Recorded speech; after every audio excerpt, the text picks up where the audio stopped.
ওম নম শিবায়। ভারত মাতা শিবশক্তি অবতার সত্য গীতা মুরলি। ওম পিতাশ্রী শিব বাবাকে স্মরণে আছে। আজকের তারিখ হলো 13ই মার্চ 2026। প্রাতঃ ক্লাস। অরিজিনাল ডেট হলো 20 অক্টোবর 1968। ওম নম শিবায়।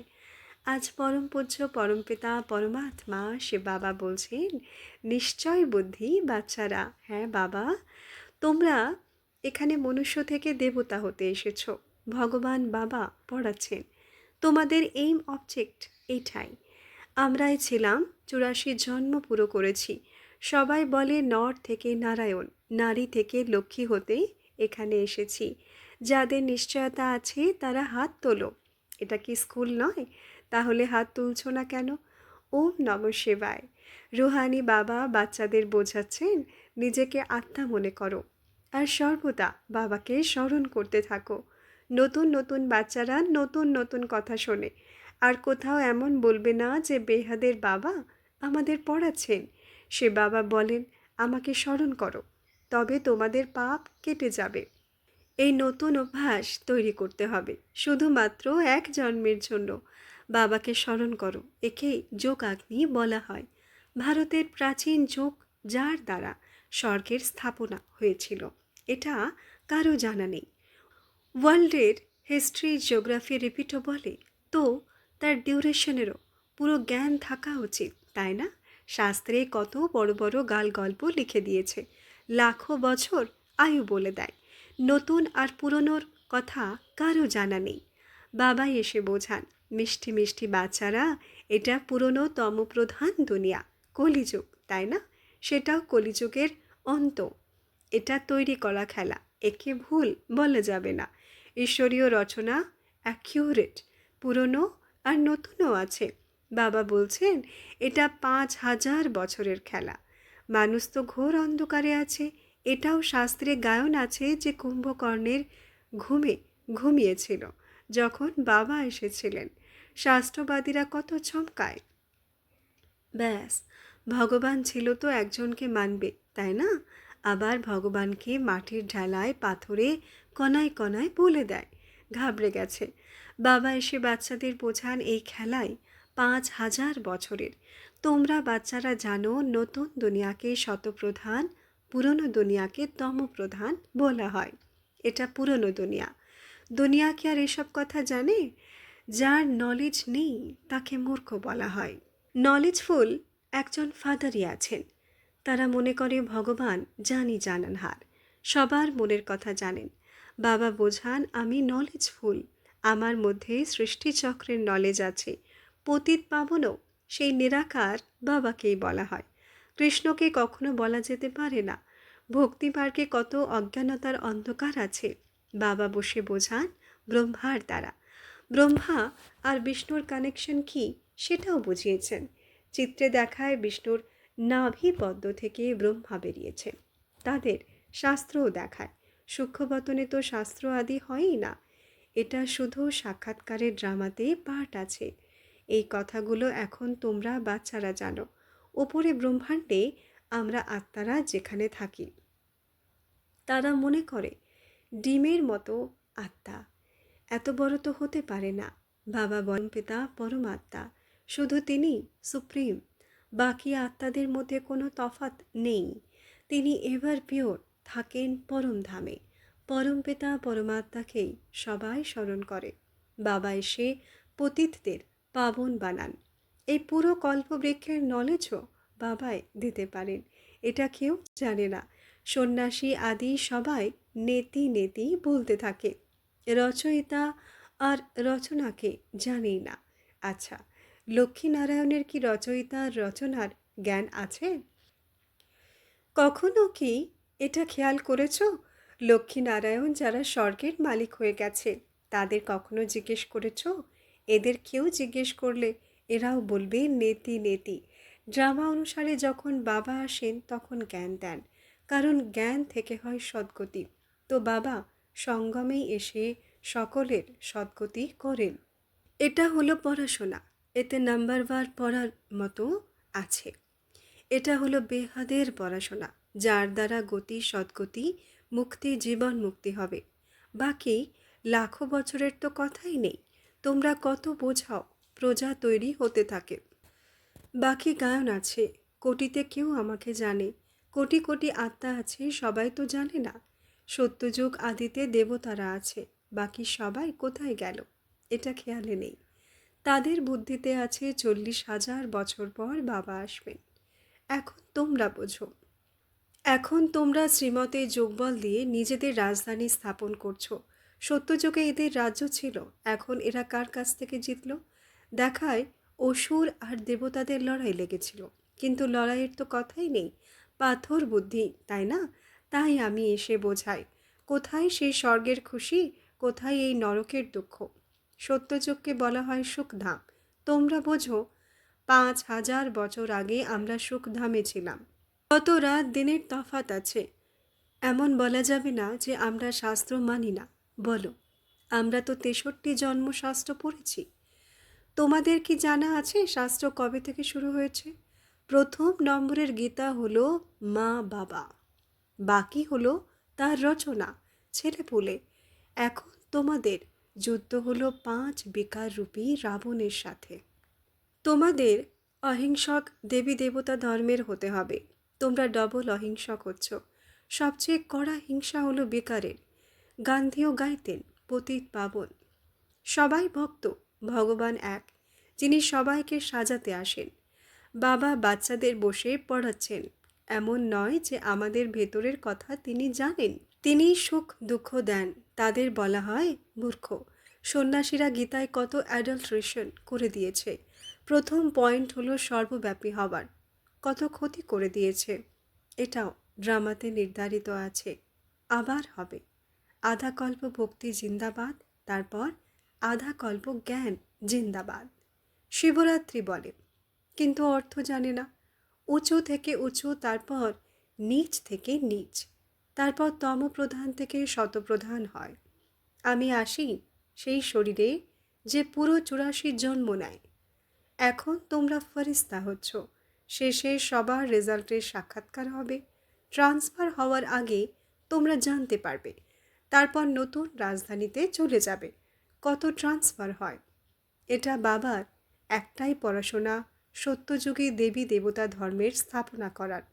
এদের রাজধানী ছিল, তাই না? রামচন্দ্রেরও রাজধানী ছিল। তোমরা জানো সঙ্গমে রাজধানী স্থাপন হয়। তোমরা সবাই হলে অ্যাডপ্টেড বাচ্চা। ব্রাহ্মণদের দ্বারাই বাবা স্থাপনা করেন। ব্রাহ্মণ হলো শিখা। বিরাট রূপের চিত্র আছে, কিন্তু সেটা ভুল তৈরি করা হয়েছে। শিবেরও চিত্র নেই, প্রজাপিতা ব্রহ্মারও নেই। এই সময় তোমরা হলে ব্রাহ্মণ সম্প্রদায়, ওটা হলো দৈবী সম্প্রদায়। তোমাদের সারনেম হলো ব্রাহ্মণ, তারপর দেবতা হবে। বাবা এসে এই নলেজ দেন, যার দ্বারা তোমরা এটা হও। তোমরা এখন জানো, এবার বাড়ি ফিরে যেতে হবে। পুরনো দুনিয়াকে ভুলতে সময় লাগে। এত ছোট অবিনাশী আত্মায় অবিনাশী রেকর্ড ভরা আছে, একটুও পাঠ থেকে বেরোতে পারে না। অ্যাকিউরেট সময়ে যখন বাবার আসার কথা থাকে, এসে বোঝান। শুধু বাবা বলেন, আমাকে স্মরণ করো, তবেই বেকর্ম বিনাশ হবে, মায়াজিৎ জগৎজিৎ হয়ে যাবে। পুরো খেলা ভারতের ওপরেই তৈরি করা হয়েছে। আধা কল্প রাবণের রাজ্য থাকে, এটা কারো জানা নেই। এ হলো 1 নম্বর শত্রু। প্রতি বছর পড়ায়, কিন্তু বোঝে কিছুই না। যেই বাচ্চারা এসেছে তাদের নিশ্চয়তা আছে যে এখানে ভগবান পড়াচ্ছেন। এটা গীতার এপিসোড, তাই না? কারো জানা নেই। এখন তোমরা বাচ্চারা জানো মনুষ্য থেকে দেবতা হতে এসেছ। ভগবান বাবা পড়াচ্ছেন। আমাদের এইম অবজেক্ট এটাই। আমরাই ছিলাম 84 জন্ম পুরো করেছি। সবাই বলে নর থেকে নারায়ণ, নারী থেকে লক্ষ্মী হতে এখানে এসেছি। যাদের নিশ্চয়তা আছে তারা হাত তোলো। এটা কি স্কুল নয়? তাহলে হাত তুলছ না কেন? নিশ্চয়তা নেই, তাই না? ভগবান উবাচ, হে বাচ্চারা, আমি তোমাদের রাজাদের রাজা বানাচ্ছি। এটাই হলো গীতা। তোমরা বাচ্চারা যখন জানো, স্কুলে যখন পড়ে, প্রথমে তো আর ব্যারিস্টার বা ডাক্তার থাকে না। ডাক্তারের পড়াশোনা পড়ে ডাক্তার হয়। তারপর কোনো ডাক্তার খুব বুদ্ধিমান, খুব রোজগার করে। কেউ 50,000, কেউ লাখও মাসে রোজগার করে। ব্যারিস্টারদের মধ্যেও এমন হয়। নাম্বার 1, কেউ তো একটা কেসেই লাখ টাকা ইনকাম করে। কাউকে তো দেখো ছেঁড়া কোট পরে থাকে। তো বাবা বোঝান কোনো মানুষকেই ভগবান বলা যেতে পারে না। কৃষ্ণ প্রিন্স ছিল, শ্রীকৃষ্ণ আর রাধা প্রিন্স প্রিন্সেস, আলাদা আলাদা রাজাদের বাচ্চা। কৃষ্ণ নিশ্চয়ই মহারাজা হয়েছিল। ভারতবাসী পাথর বুদ্ধি কিছুই জানে না। এখন তোমরা বাচ্চারা জানো আমরা ভবিষ্যতে লক্ষ্মীনারায়ণ হব। যারা ছোটবেলায় রাধে কৃষ্ণ, কিন্তু এটা কারো জানা নেই। সন্ন্যাসী মঠ তো পরে স্থাপন হয়েছে। তো তোমরা বাচ্চারা বোঝো আমরা নর থেকে নারায়ণ হব। প্রথমে তো নিশ্চয়ই প্রিন্স হব। এখন তো ভারতবাসীর কী অবস্থা, একেবারেই তমপ্রধান বুদ্ধি। তারা আবার এত তমপ্রধান নয়, কারণ এত সুখ দেখেনি। ভারত অনেক সুখ দেখেছে, তো দুঃখও অনেক দেখেছে। এই নলেজ তোমরাই পাও। তোমরা জানো সত্যি ভারতে পবিত্র গৃহস্থ আশ্রম ছিল, এখন হলো পতিত, তাই ডাকে।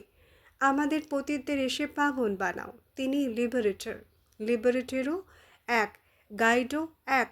তোমরা জানো আমরা পবিত্র হচ্ছি, পবিত্রতার ওপরেই অনেক হাঙ্গামা হয়। সেখানে পতিত থাকে না। যোগ বল দিয়ে রাজত্ব স্থাপন করছো, তো যোগ বল দিয়ে কি না হতে পারে। ওটা হলোই ভয়েসলেস ওয়ার্ল্ড, বেকারহীন দুনিয়া। এটা হলো ভয়েসেস ওয়ার্ল্ড, বেকারগ্রস্ত দুনিয়া। এখন তোমরা বেগার থেকে প্রিন্স হতে চলেছ। ভারতবাসীরাই স্বর্গবাসী হয়।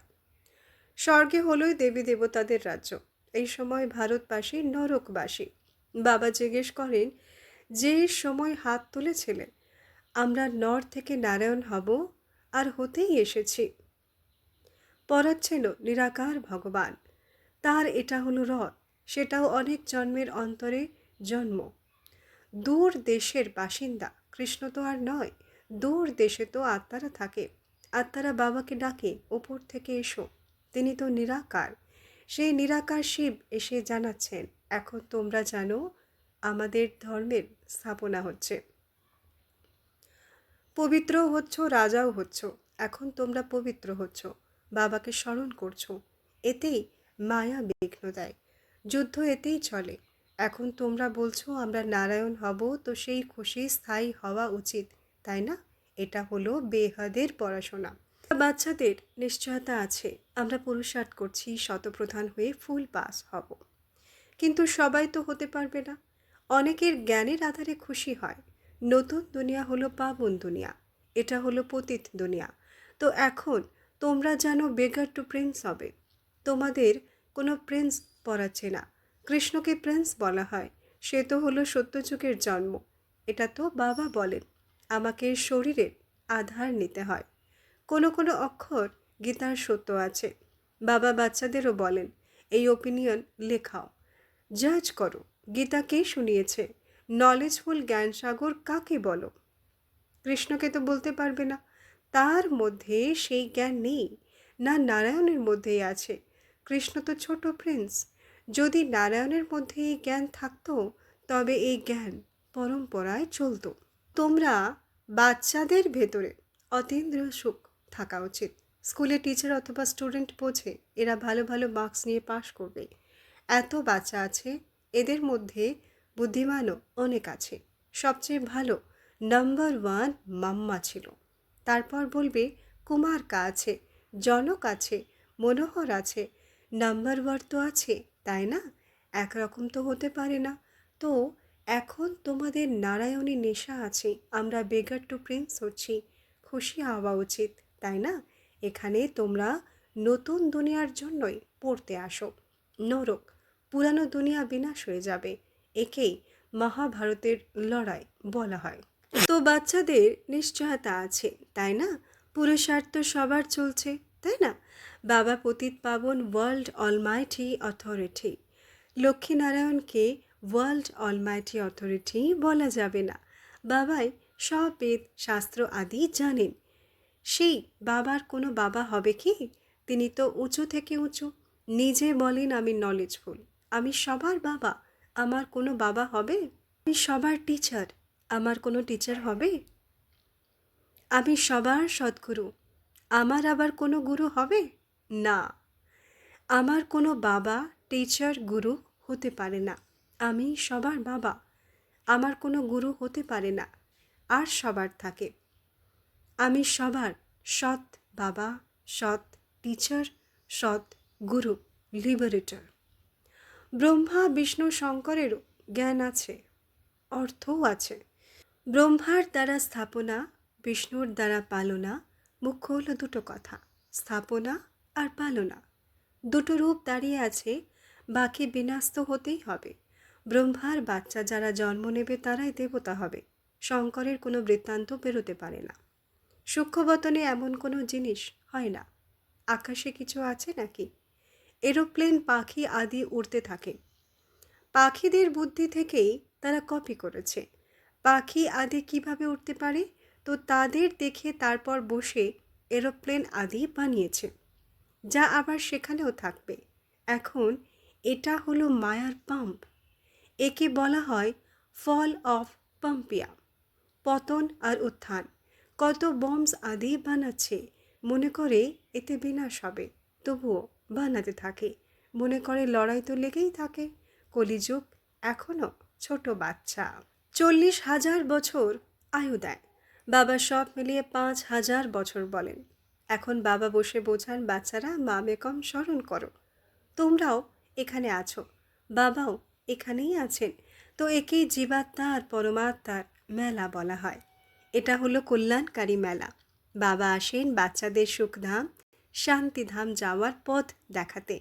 তো তার মতে চলা উচিত, তাই না? আচ্ছা, রুহানি বাচ্চাদের প্রতি ইয়াদ প্যার আর নমস্তে। আমরা রুহানি বাচ্চাদের রুহানি বাত পিতা বাপ দাদাকে ইয়াদ প্যার, শুভ প্রভাত, নমস্তে নমস্তে নমস্তে। ধন্যবাদ বাবা, ধন্যবাদ। আজকের বরদান, বাবার সমান কর্মাতীত ভব।